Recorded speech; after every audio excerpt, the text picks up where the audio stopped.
Ethan had never seen the sky up close. He knew what it looked like. Blue during the day, dark at night, sometimes filled with clouds that moved like ghosts across the window. But he had never touched grass beneath his bare feet, never felt the wind on his face, never heard the laughter of other kids playing outside. Because Ethan had never left the house. He was 12 years old, but no school had ever recorded his name. No doctor's office had his file. No photos of him existed online. It was just him and his mom, Lena. They lived in a small town where people kept to themselves. Their house was old, with curtains always drawn, and the front door always locked. Ethan didn't know it then, but he wasn't supposed to exist like this. To the world, he was a ghost. Lena told him it was for his own good, that the world was dangerous, that she was protecting him. He believed her. She taught him how to read using old books. She cooked simple meals, mostly pasta, rice, and canned soup. They watched TV together, played board games, and talked about life, but only the kind you could imagine from inside four walls. Sometimes Ethan would ask questions. "Why can't I go outside?" "Not yet," Lena would say. "You're not ready." "Will I ever go to school?" "One day," she'd promise, "when the time is right." But as the days turned into years, Ethan began to feel something strange. Quiet fear, a growing doubt. Because deep down, even though he didn't know why, he felt like something was wrong. And soon he would find out the truth. A truth no child should ever have to face. Ethan's world had only one rule: obey mom. But that one rule came with many parts. Never open the front door. Never answer the phone. Never look out the window for too long. Never ask about life outside. Lena made sure he understood these rules every single day. She kept a chart on the wall of his room, not for good behavior, but for mistakes. If he asked too many questions, she marked an X. If he tried to peek through the curtains, another X. If he cried at night, unable to sleep, she would come in and whisper, "You're being punished because I love you." Ethan didn't understand how punishment was love, but he believed her anyway. He wasn't allowed to touch anything in the house unless Lena said it was okay. His toys were old and broken. His clothes were hand-me-downs, sometimes too big, sometimes too small. He never saw other kids, so he didn't know if his clothes looked different or if his hair was too long. Sometimes, Lena would sit with him and talk about the world like it was a scary place full of bad people who wanted to take him away. "You're special," she would say. "That's why they want you." Ethan didn't know who they were, but he knew he didn't want to be taken, because Lena was all he had. Still, there were moments when he felt something strange inside him, a feeling he couldn't name. It started when he saw things he wasn't supposed to. One day, Lena forgot to lock the drawer under her bed. While she was in the kitchen, Ethan peeked inside. There were papers, old photos, a baby blanket, and a toy truck that looked newer than his own. He picked up a photo, and it was a woman who looked like Lena, but younger, and next to her was a little boy. Not him. He looked just like the baby in the picture. Ethan frowned. He didn't remember that moment. He didn't remember ever being that young. He heard footsteps. Quickly, he closed the drawer and backed away. Lena walked in and stared at him. "Did you touch anything?" she asked, voice sharp. Ethan shook his head. She stepped closer, eyes searching his face. Then she smiled. "That's my good boy," she whispered. But Ethan didn't feel good. He felt like he was missing something important.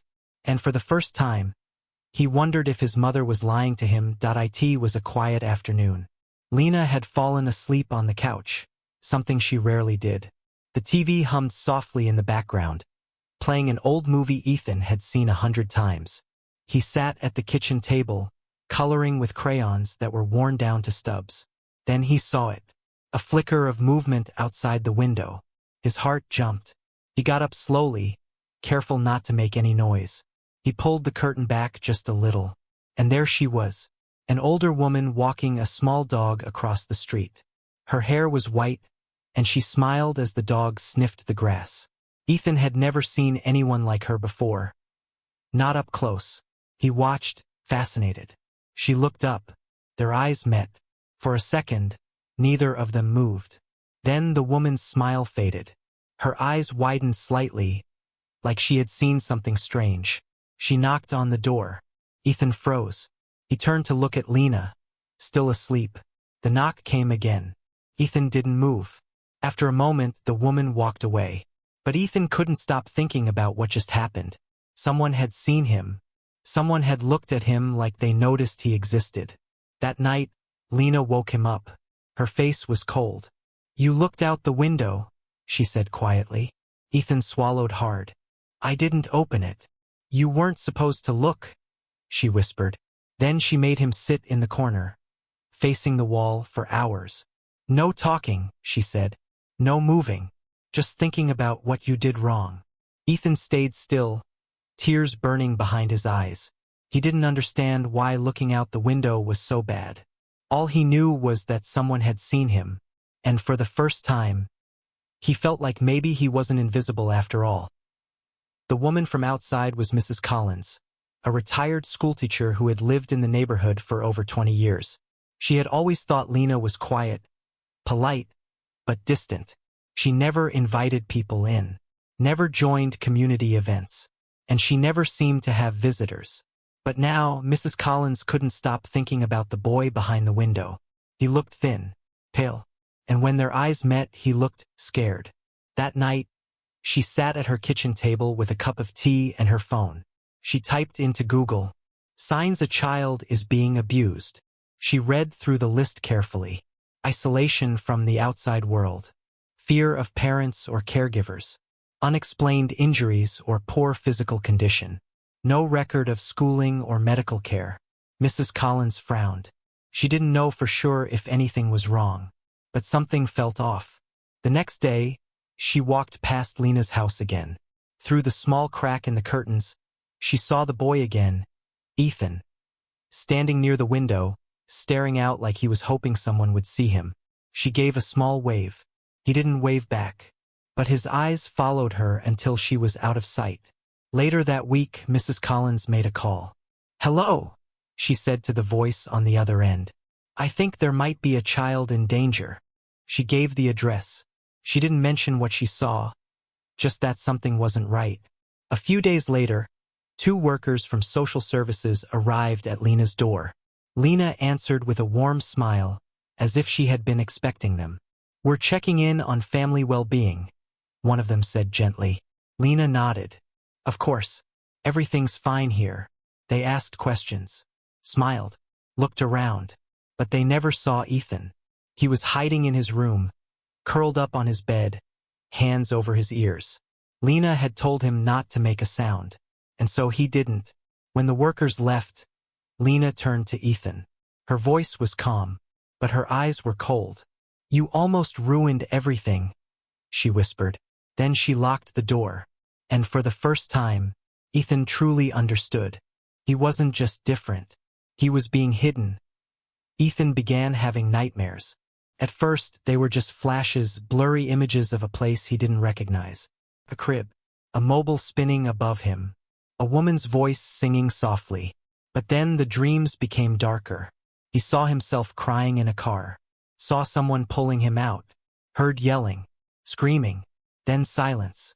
He would wake up sweating, heart pounding, unsure what was real and what wasn't. One night, Lena came into his room after he screamed. She sat beside him, stroking his hair like she always did. "Bad dream?" she asked gently. Ethan nodded. I don't know, something bad." Lena kissed his forehead. "It was just a dream," she whispered. "Nothing real, but it felt real." The next day, while Lena was cleaning the kitchen, Ethan wandered into the hallway closet. It was dark inside, filled with old coats and broken boxes. But one box caught his eye. It was small, tucked behind everything else, and something about it made his chest tighten. He pulled it out carefully. Inside were things that didn't belong to him, not the ones Lena gave him. There was a baby blanket, soft but faded, a tiny pair of socks, a toy truck, the same one from the photo he had seen, and under it all, a folder. Inside were papers, birth certificates, hospital records, and a name he didn't recognize. Daniel Hartley, not Ethan. Not his life. Someone else's. His hands trembled. He flipped through the pages, trying to understand. Then he heard Lena's footsteps. Quickly, he closed the box, but not before she saw what he was holding. Her face went cold. "Where did you get that?" she asked, voice low. I found it," Ethan stammered. Lena snatched the box from his hands. "You're not supposed to look at these," she snapped. "Why not?" Ethan asked, louder than he meant to. Lena's eyes narrowed. "Because," she said, "that life is gone." Ethan swallowed hard. "Whose stuff is that?" Lena didn't answer. Instead, she grabbed his arm, not roughly, but firmly. "Go to your room," she said. "Now." Ethan obeyed. As he walked down the hall, he felt something shift inside him. Doubt, fear, and a question he couldn't ignore. Who was Daniel Hartley? And why did Lena have his things? That night, Ethan couldn't sleep. His mind kept going back to the box, the name, the photos, the baby clothes. They didn't belong to him, but Lena had them like they were precious. He sat on his bed, staring at the ceiling. Then he remembered something. A face. Not from a dream. From real life. A man's voice. A woman laughing. A backyard with a swing set. He gasped. He had lived another life. But how? Why couldn't he remember it clearly? And why was Lena hiding it? The next morning, Lena seemed different. She moved around the house quietly, eyes always watching him like she was afraid of what he might do. At lunch, she finally spoke. "You're not supposed to know about that box," she said softly. Ethan looked at her. "Whose stuff is it?" Lena didn't answer right away. Then, in a whisper, she said, "It was my son's." Ethan blinked. "Was?" Lena's hands trembled slightly. "He died," she said, voice breaking. "A long time ago." Ethan's heart pounded. "But I found you," she continued. "You were taken from your parents. Hurt. Alone. No one wanted you." Ethan shook his head. "That's not true." Lena's eyes turned sharp. "Yes, it is. But I saved you. I gave you a home." Ethan felt dizzy. "You took me," he whispered. Lena stood up suddenly. "I gave you everything." Her voice was louder now. Angry. Ethan backed away. "I loved you," she said, softer this time. "More than anyone else ever could." Ethan didn't know what to believe, so he asked the question burning inside him. "What's my real name?" Lena stared at him. Then she whispered, "Daniel." Ethan's world tilted. Daniel Hartley. That was his name. Not Ethan. Not Lena's son. He was someone else's child. Someone who had been stolen. And for the first time, he knew the truth. He wasn't just hidden. He had been taken. Ethan didn't sleep that night. He lay in bed, staring at the ceiling, replaying everything Lena had said.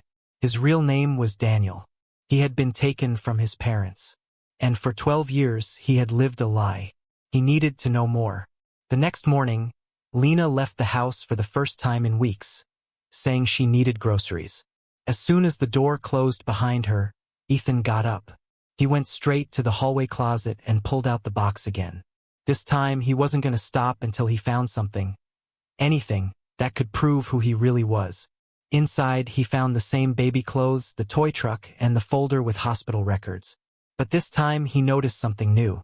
A newspaper clipping, folded and tucked inside one of the documents. It was old, yellowed with age. He carefully unfolded it. And there it was. A headline: "Local couple searches for missing infant after carjacking." Below it was a photo. A smiling baby. Him. Daniel Hartley. Ethan's hands shook. He read the article quickly. Daniel had been taken during a carjacking when he was just 6 months old. His parents had searched for him for years. The case had gone cold. Until now. Tears filled Ethan's eyes. These were his real parents. And they were still out there. Suddenly, he heard the front door open. Lena was back. Quickly, Ethan shoved the clipping into his pocket and pushed the box back into the closet. He sat on the floor just as Lena walked in. She looked at him closely. "What's wrong?" she asked. Ethan forced himself to stay calm. "Nothing," he said quietly. But inside he was screaming. Because now he knew the truth.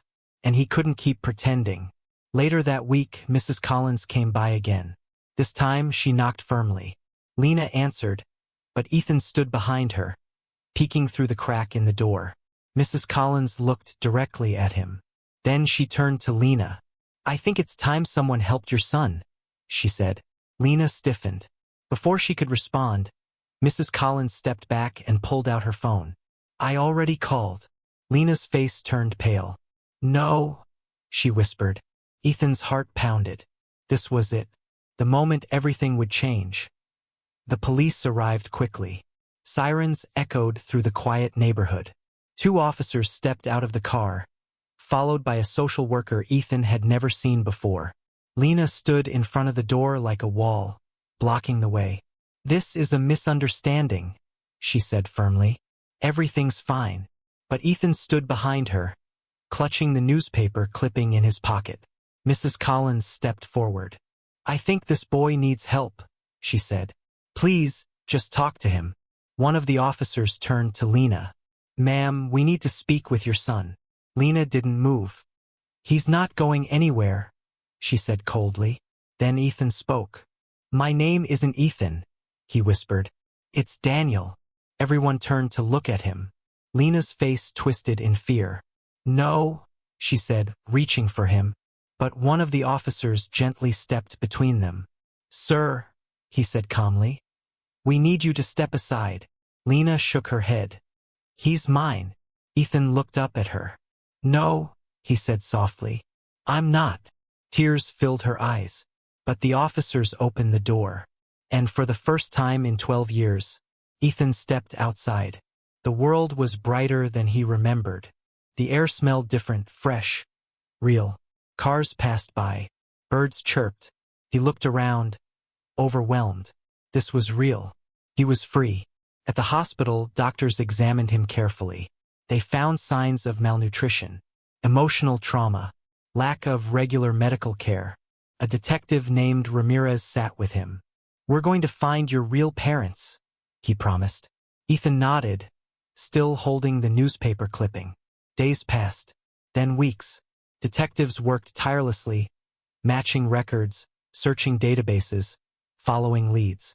Until one day, Detective Ramirez walked into the room with a smile. "We found them," he said. Ethan's heart pounded. "They've been looking for you your whole life," Ramirez continued. "They never stopped believing you were out there." Ethan swallowed hard. "Can I meet them?" Ramirez nodded. "Yes." And so, after 12 years of silence, darkness, and lies, Daniel Hartley finally came home. The first few weeks were overwhelming. Daniel, no longer Ethan, was placed in a temporary home while detectives and social workers worked to reunite him with his biological parents. He had his own room now, a real bed, toys that weren't broken, food that didn't come from cans every night. But none of it felt real. He had spent 12 years believing Lena was his mother, that the world outside was dangerous, that he wasn't ready for it. Now, he was surrounded by people who said they loved him, but he didn't know them. One afternoon, a woman walked into the room. She looked at him like she had seen a ghost. Then she started crying. "Daniel?" she whispered. He stared at her. "I'm your mom," she said softly. "I've waited so long to see you again." She stepped forward slowly, like she was afraid he might disappear. And then, without thinking, Daniel ran into her arms. He didn't remember her voice, or her face, but something about her hug felt like home. His father arrived soon after. His older sister, Mia, stood quietly in the doorway, eyes wide with disbelief. They all cried together, not because everything was perfect, but because he was finally back. Adjusting wasn't easy. Daniel struggled with everyday things most kids took for granted. He didn't know how to use a smartphone. He was scared of loud noises. He flinched when someone touched him unexpectedly. School was difficult. The other kids didn't understand why he acted different, why he sometimes stared out the window for long periods, or why he asked questions like, "What's TikTok?" But slowly, with help, he began to heal. He started seeing Dr. Patel, a psychologist who specialized in trauma recovery. At first, he didn't talk much. But over time, he shared what he remembered, the locked doors, the rules, the fear. Dr. Patel listened without judgment. "You're not broken," she told him one day. "You survived something unimaginable. And now you're learning how to live again." Daniel nodded. That night, he wrote in a journal something Dr. Patel encouraged him to do. "I used to feel invisible. Now I know I was never really gone." He showed it to his mom. She hugged him tightly. "You're here now," she whispered, "and we're never letting go." Daniel believed her. For the first time in his life, he felt safe, truly safe. And though the past would always be a part of him, he was finally starting to build a future. One step at a time. Lena was arrested the same day Daniel was taken to safety.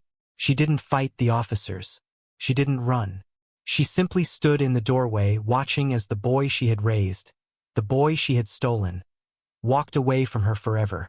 At first, people called her a monster. News outlets ran headlines. "Woman holds boy captive for 12 years. Mother or kidnapper." The shocking truth behind a hidden life. But not everyone saw her that way. Some psychologists said she was mentally ill, suffering from a condition known as fictitious disorder by proxy, where a person creates a false identity for someone else to fill an emotional void. Daniel's case made national headlines. People debated online. Was Lena evil or just broken? The trial began months later. Detective Ramirez testified. So did Mrs. Collins. Doctors shared reports on Daniel's trauma. And then Lena took the stand. She didn't deny what she had done. "I loved him," she whispered, eyes filled with tears. "I gave him everything I could. But he wasn't yours," the prosecutor reminded her. Lena looked down. "I know," she said quietly. The courtroom was silent. After days of arguments and testimonies, the verdict came in. Lena was found guilty of kidnapping, false imprisonment, and child abuse. She was sentenced to prison 20 years with no chance of parole for at least 15. As she was led away, she turned one last time, looking straight at Daniel. He stared back, not with anger, not with fear, just understanding, because deep down he knew she had hurt him, but she had also been hurting too. A few weeks after the trial, Lena was allowed one final visit with Daniel. He agreed to see her. They sat across from each other in a small, quiet room. Lena looked older now, tired. "I'm sorry," she said softly, "for everything." Daniel didn't say anything at first. Then he asked, "Why did you do it?" Lena swallowed hard. "My son died," she whispered, "and I couldn't live without him." She looked at Daniel with sad eyes. "When I found you, I thought maybe I could have him back." Daniel felt tears sting his eyes. "But you didn't," he said. "You just took someone else's child." Lena nodded slowly. "I know," she whispered, "and I'll carry that guilt forever." They sat in silence for a moment. Then Daniel stood up. "I hope you get help," he said. Lena gave a small nod. As he walked out of the room, something inside him shifted. Closure wouldn't come overnight. But this was a start. This story shows how twisted love can become, and how powerful the human spirit is. It reminds us that some children are hidden in plain sight, and that sometimes the hardest part of survival is learning to live again. This is the untold story of a boy who lived in silence, and the mother who kept a secret that changed everything. His name is Daniel. He was taken, but he was never lost.